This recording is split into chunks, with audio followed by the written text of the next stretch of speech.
بسم اللہ الرحمن الرحیم۔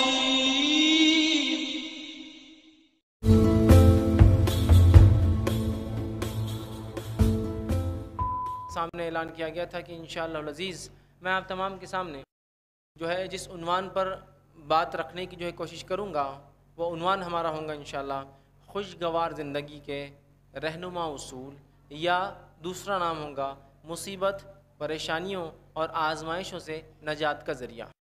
اس لیے کہ عنوان تو ایک ہی ہے لیکن دو چیزیں اس میں بالکل ہو بہو ایک ساتھ کور ہوں گی۔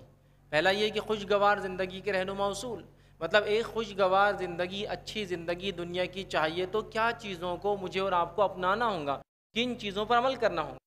اور اسی کا دوسرا معنی ہے جو مصیبتیں، پریشانیاں، آزمائشیں آتی ہے جس کی وجہ سے خوشگوار زندگی نہیں گزر پاتی، ظاہر سے زندگی پریشان حال گزرتی ہے، تو آزمائشوں اور پریشانیوں سے نجات کا ذریعہ یا آزمائشوں اور پریشانیوں سے نجات کا اصول، دونوں باتیں بہرحال اس کو لے سکتے ہیں۔ آج کے اس ماڈرن ایج میں، جدید دور میں دنیا جس رفتار سے آگے بڑھ رہی ہے، ٹیکنالوجی، سائنس جس رفتار سے آگے بڑھ رہی ہے، ایک زمانہ تھا لوگ کہتے تھے کہ 100 سال میں نسل بدلتی ہے، جنریشن بدلتی ہے، یا 100 سال کو جنریشن گیپ مانا جاتا، مطلب تہذیبیں، ترقی 100 سال میں بہت زیادہ نہیں بدل پاتی۔ پھر ایک زمانہ ہے لوگوں نے کہا 50 سال میں دنیا بدل جاتی ہے، تو اگر 50 سال سے زیادہ کسی کی عمر ہے اور چھوٹے بچے تو بولتے ہیں ارے 50 سال کا فرق ہے، بہت فرق ہو گیا، مطلب زمانہ بدل گیا 50 سال میں۔ جدید یہ تو اور آئی، پھر کہا کہ 25 سال میں زمانہ بدل جاتا ہے۔ بھائی آپ کہاں 1990 کی بات کر رہے ہیں، اب 25 سال گزر گئے، دنیا زمانہ بدل گیا ہے، حالات بدل گئے، بچوں کو مت ڈانٹو، ایسا مت کرو، یہ پہناؤ، یہ کھلاؤ، یہ پڑھاؤ، ہوتا ہے نا۔ لیکن آج جس ٹیکنالوجی اور سائنس کے دور سے میں اور آپ گزر رہے ہیں، حالات یہ ہے کہ یہ بہت لمبا وقفہ ہے، 25 سال بھی جو ہم کہتے ہیں، حالات یہ ہے کہ ابھی 10 سال میں دنیا بدل جاتی ہے، 10 سال۔ جس کی مثال لینا ہے تو 10 سال پہلے جو ہینڈ سیٹس آپ یوز کرتے تھے، آج آپ میں سے بہت کم یوز کرتے، اور جو یوز کرتے لوگ اس کو ایسے دیکھتے ہیں زمانہ قدیم کی کوئی چیز لا لیا اٹھا کے، ایسے دیکھتے اس کو، ارے اب تک اسمارٹ فون نہیں آیا ہاتھ میں، مطلب کوئی جیسا زمانہ قدیم کی کوئی چیز لے کر آ گیا تو ہر کوئی ارے بابا آدم کے زمانے کچھ دکھ رہی ہے اس کے پاس، بہت مطلب اینشینٹ چیز لا لیا۔ حالانکہ 10 سال پہلے کا وہ ڈیوائس ہے جو کہ اس زمانے میں لاکھوں روپئے یا بہت قیمت مہنگا ہوتا تھا، آپ لوگ سمجھتے ہیں۔ تو 10 سال کا آپ دیکھیے فرق۔ اور سائنس اور ٹیکنالوجی کی زبان میں 18 مہینے میں ٹیکنالوجی بدلتی ہے۔ سائنس اور ٹیکنالوجی کی جو زمانہ ہے اس میں 18 منتھس میں چیزوں کی میموری ڈبل ہوتی ہے اور سائز ہاف ہو جاتا ہے۔ 1.5 سال کے وقفے میں چیز جو ہوتی ہے جس میں میموری ہوتی ہے، جس کے اندر چیزیں ہیں نا، ایم بی بولتے تھے ہم، 100 MB، 10 MB، 20 MB، وہ MB سے بڑھ کر جو ہے GB چلا گیا، اور اس کے بعد اب تو جو ہے ٹیرا بائٹس کا معاملہ چلتا ہے۔ تو ہر 18 مہینے میں ٹیکنالوجی اتنی ایڈوانس ہوتی ہے کہ میموری ڈبل ہو جاتی ہے، مطلب سائز اتنا ہی تو ڈبل میموری، اور چیزوں کے سائز آدھے ہو جاتے ہیں، مطلب چھوٹی سے چھوٹی چیز ہوتے جا رہی ہے۔ آپ دیکھیے ایک زمانے کا کمپیوٹر، پتہ نہیں اس کے اندر انسان جا کر ریپیئر کرتے تھے، اس زیادہ پرانی بات نہیں ہے۔ پھر آج کے دور کا کمپیوٹر دیکھیے آپ، اتنا ہلکا پھلکا ہے کہ آدمی آرام سے اگر پینٹ میں ایسا لگا لے، کھوس لے تو سمجھ میں نہیں آتا، اگر شرٹ ڈالے تو اس کے پاس ایک کمپیوٹر رکھا ہوا ہے یا لیپ ٹاپ۔ کس زمانے کا اگر آپ نے 1980-90 کے لیپ ٹاپس اگر دیکھے ہوں گے تو وہ ایک آدمی سے آسانی سے نہیں اٹھتے تھے، اتنا وزنی ہوتا تھا وہ، ٹھیک سمجھ رہے آپ؟ تو ٹیکنالوجی، لیکن جس ترقی کے دور سے ہم گزر رہے ہیں وہیں مصیبتیں، پریشانیاں، آزمائشیں،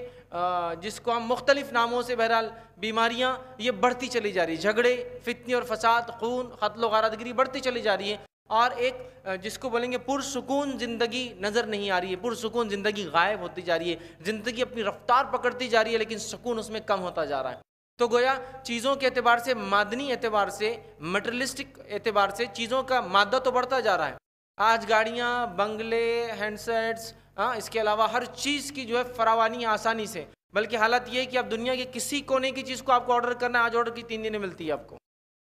تو یہ تو ہے، لیکن خوشگوار، وہ سکون، وہ اطمینان، وہ چین، اور کیا کیا نام بہرحال اس کو دے سکتے ہیں آپ وہ سارے نام دے دیجئے، وہ نظر نہیں آتا ہے اب۔ جس میں ہم انجوائے کرتے تھے، جس میں ہم خوش ہوتے تھے، جس میں ہم عیش کرتے تھے ایک زمانے میں، کہ بڑا مزہ آتا تھا، ہر گھر کے سامنے ایک چوپائی ڈال دیے اور وہ رسی کا اس کے اوپر وہ تار، مطلب لیٹنے والا، اس پہ آرام سے لیٹ گئے، یہ زندگی تھی اور بڑا سکون تھا۔ مطلب ٹیکنالوجی کے اعتبار سے، مادی اعتبار سے کچھ بھی نہیں، ایک چوپائی تھی لیکن سکون نظر آتا تھا، خوشحالی نظر آتی۔ لیکن آج خوشحال زندگی کو یقین جانیے ہم سب ترس رہے ہیں۔ مادی اعتبار سے سب کچھ ہے، دنیا ہاتھ کے اندر ہے ہمارے، لیکن ہم سکون اطمینان کھو چکے ہیں۔ تو آئیے یہ خوشگوار زندگی کے لیے کیا چیزوں کو اپنانا ہوگا، یا کیا ہم نے کھویا یا چھوڑا جس کے نتیجے میں یہ خوشگوار زندگی نکل کر فتنے، فساد اور آزمائشوں کی زندگی ہم پر آ گئی کہ ایک انسان مال و دولت ہے لیکن سکون نہیں،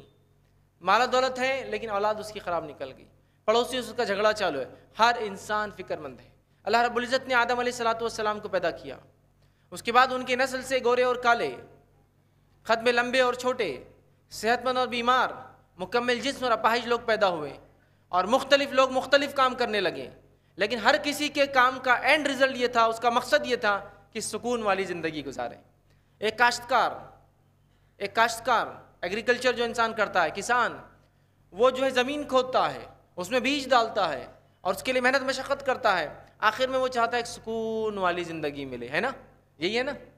ایک انسان جاب کرتا ہے، جاب کے لیے اٹھ کے صبح سے شام تک محنت اور مشقت کرتا ہے، اس کا مقصد ہوتا ہے ایک سکون والی زندگی گزارے۔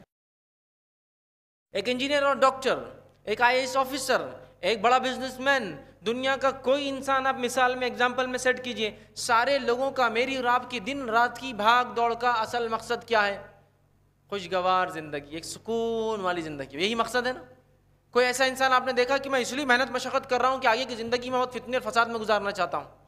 میں اس لیے محنت اور مشقت کر رہا ہوں کہ آنے والا بڑھاپا میرا اتنا مشکل میں گزرے کہ جس کی کوئی انتہائی لوگ مجھے مثال کے طور پہ بولے کہ اس بڈھے کی زندگی دیکھو کتنے پریشان حال گزار رہا ہے، کوئی نہیں ملے گا۔ چور چوری بھی کرتا ہے تو خوشحال زندگی کے لیے، محنت کرنے والا کسان محنت کرتا ہے تو خوشحال زندگی کے لیے، ایمان والا نماز روزہ کرتا ہے اور حلال روزی کماتا ہے تو خوشحال زندگی کی، دنیا اور آخرت کی۔ ایک فاسق اور فاجر دنیا میں جو کچھ کرتا ہے، گناہ، معصیت، اور وہ بھی اس لیے کرتا ہے کہ خوشحال زندگی گزارنا ہے۔ شراب پی رہا ہے اس لیے کہ سکون ہونا، جوا کھیل رہا ہے اس لیے کہ سکون چاہیے، نشہ کر رہا ہے کہ سکون چاہیے، حرام کاری کر رہا ہے کہ سکون چاہیے۔ تو ایمان والے بھی جو کرتے ہیں سکون کے لیے، کافر بھی جو کرتے ہیں سکون کے لیے، گورا بھی جو کرتا ہے سکون کے لیے، کالا بھی کرتا ہے سکون کے لیے، صحت مند بھی جو کرتا ہے سکون کے لیے، بیمار بھی کرتا ہے سکون کے لیے، غریب سے غریب آدمی جو کرتا ہے سکون، اطمینان، چین کے لیے، اور مالدار سے مالدار بھی دنیا میں جو کچھ کرتا ہے وہ سکون اور اطمینان کے لیے کرتا ہے۔ لیکن آج خوشحال زندگی بہت کم نظر آتی ہے، اور جب کبھی ہم گزرتے ہیں کہیں سے اور کسی کو خوشحال دیکھتے ہیں تو بڑا تعجب ہوتا ہے کہ ماشاءاللہ دیکھو کتنا خوشحال ہے۔ کبھی سوچ یہ بھی آتی ہے دیکھو مال و دولت کی کمی نظر آتی ہے لیکن خوشحال ہے، اچھی زندگی گزار رہا ہے۔ اور مالدار سے مالدار انسان بھی جب خوشحال زندگی کو دیکھتا ہے، چاہے وہ غریب انسان گزار رہا ہو، کالا ہو یا گورا ہو، بڑا ہو یا چھوٹا ہو، مرد ہو یا عورت ہو، بچہ ہو یا بوڑھا ہو، وہ اپنے دل میں ایک احساس، ایک آہ بھرتا ہے، کاش ایسی سکون کی زندگی مجھے ملی ہوتی۔ ہر انسان سکون جس کو بولتے غارت ہو چکا ہے، پرامن زندگی مہیا نہیں ہوتی، یاد رکھیے بہت مشکل ہے، اور جس کو یہ مہیا ہے پرامن زندگی وہ اللہ کا شکر ادا کرے۔ تو سکون جس کو کہتے ہیں، خوشحال زندگی کے کچھ اہم پہلو، کچھ اہم اصول میں آپ کے سامنے رکھوں گا، اور اسی درس کا دوسرا نام ہوگا آزمائش ہو یا جو ہے مشکل کی زندگیوں سے کیسے نجات پائے، یا تکلیف دہ زندگی سے کیسے نجات پائے۔ تو انشاءاللہ عزیز چند باتیں میں اسی کے تعلق سے آپ کے سامنے آج رکھنے کی جو ہے کوشش کروں گا۔ یاد رکھیے آج کے اس دور میں ہم تمام لوگ کہیں نہ کہیں دلی سکون کو کھو چکے ہیں اور پریشان ہیں۔ کوئی صحت کی وجہ سے پریشان ہے، مطلب بیماریوں نے سے گھیر رکھا ہے، کوئی پڑوسیوں کی وجہ سے پریشان ہے، کوئی انسان ملکوں کی جنگوں کی وجہ سے پریشان ہے، کوئی انسان آپس میں گھر کے خاندان کے فتنے سے پریشان ہے، کوئی انسان بیوی اور بچوں کی سے پریشان ہے، کوئی انسان اس سے حسد کرنے والوں کی وجہ سے پریشان ہے، کوئی بھی انسان ایسا نہیں ملے گا جو کسی نہ کسی پریشانی مبتلا نظر نہیں آتا ہو۔ ہر انسان یاد رکھے، اور سارے انسان ایک ہی چاہ میں سب کچھ کر رہے ہیں، سکون، اطمینان، خوشحال، خوشگوار، اچھی، امن پسند، پرامن ایک زندگی گزارے، اور فتنے، فساد، آزمائش، تکلیفوں سے اپنی نفس کو بچائے۔ لیکن یہ چیز ہمیں ملتی نظر نہیں آتی ہے، یاد رکھے، جسے خوشحال زندگی کہتے ہیں، اس لیے کہ ہم نے خوشحال زندگی کے وہ پہلو نہیں اپنائے جن پہلوؤں کو اپنانے کے بعد لوگ اگر ٹاٹ پر بھی سوتے ہیں تو سکون محسوس کرتے ہیں۔ ٹاٹ سمجھتے ہیں نا آپ کا، وہ بوری جو آتی ہے تھیلا جس کو بولتے ہیں، جس میں فوڈ گرینز وغیرہ پیک ہو کے پہلے آتے تھے، آج کل تو مشکل ہوتا ہے، وہ بھی وہ ٹاٹ بہت مشکل ہوتا ہے، سخت ہوتا ہے، کوئی نرم آرام اس پہ نہیں ملتا ہے زیادہ، لیکن اس پہ بھی سکون ہوتا ہے۔ نبی اکرم صلی اللہ علیہ وسلم نے اس بات کو ایک حدیث میں یوں فرمایا اور کہا کہ اللہ رب العزت لوگوں کو ایمان کے اعتبار سے آزماتا ہے، اس کا مفہوم اس طرح سے ہے، ایمان کے اعتبار سے آزماتا ہے تو انسانیت میں جو لوگ سب سے زیادہ آزمائے جاتے ہیں وہ انبیاء اور رسول ہوتے ہیں، اور اس کے بعد وہ لوگ جو اہل علم ہوتے ہیں، علماء حق ہوتے ہیں، وہ سب سے زیادہ آزمائے جاتے ہیں، اور اللہ ان کو اتنا آزماتا ہے کہ کچھ کو اتنا آزمایا کہ ان کے جسموں میں کیڑے پڑ گئے، کچھ کو اتنا آزمایا کہ ٹاٹ کے باندھنے کے علاوہ کوئی چارہ نہیں تھا، مطلب پہننے کے لیے جو تھا یہ فائن کلاتھ بھی نہیں تھا، ٹاٹ موٹا وہ ڈالنا پڑتا تھا، لیکن یقین جانو آپ صلی اللہ علیہ وسلم فرماتے ہیں وہ اتنے سکون اور اطمینان میں تھے اس ٹاٹ میں بھی اور ان کیڑوں کے ساتھ جتنے تم فراوانی میں بھی خوش نہیں رہتے ہو۔ وہ اتنے سکون میں تھے اس حالت میں بھی کہ تم لوگ فراوانی، جب مال و دولت سب کچھ ہے تو بھی اتنے خوش نہیں جتنے وہ تھے، سمجھ رہے آپ؟ مطلب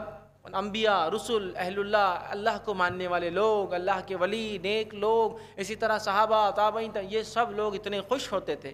تو ہم ان کی زندگیوں کا مطالعہ کریں صحابہ کی، مال و دولت کے اعتبار سے قلیل مال و دولت، دنیاوی سہولتوں کے اعتبار سے قلیل سہولتیں، بہت تھوڑی سہولتیں، زیادہ نہیں ان کے پاس، لائف کے اعتبار سے سمپل لائف جیتے تھے، کوئی سوفسٹیکیشن نہیں تھا لائف میں، جتنے سوفسٹیکیشن ہم نے بنا لی، کوئی سوفسٹیکیشن نہیں تھا لائف میں، بہت سمپل زندگی تھی، یاد رکھیے۔ اور اس کے بعد جو ہے وہ سکون اور اطمینان میں تھے، یاد رکھیے، سکون اور اطمینان میں تھے۔ تو یہ بڑی اہم چیز تھی جو ان کے پاس تھی، جو ہم سے کھو گئی ہے۔ تو وہ کیا کام ہمیں کرنا ہوں گے انشاءاللہ العزیز، جس کے کرنے سے پھر خوشحال زندگی ہمارے پاس آ جائے۔ حالانکہ قرآن و سنت نے اس کی مکمل رہنمائی کی، کمپلیٹ گائیڈنس، مکمل رہنمائی، لیکن بڑی افسوس کی بات ہے ہم مسلمان اس رہنمائی کو مان کہاں رہے ہیں، ہم مسلمان اس طریقے پہ چل کہاں رہے جس طریقے پہ چلنے سے سکون اور خوشگوار زندگی ہمیں ملے۔ پھر سب پریشان ہیں بیماریوں سے، اور پریشان ہو کہ کبھی اللہ تعالیٰ کو برا بھلا کہہ رہا ہے، کوئی کبھی اپنی تقدیر پر رو رہا ہے، کبھی شیطان کو اس کو ذمہ دار بتا رہا ہے، کبھی اپنے نفس کو، پڑوسی کو ذمہ دار بتا رہا ہے، اور مختلف چیزیں ہو رہی ہیں، لیکن وہ طریقہ اصول نہیں اپنائے جا رہے ہیں جو خوشگوار زندگی کے لیے بڑے اہم ہیں۔ یاد رکھیں۔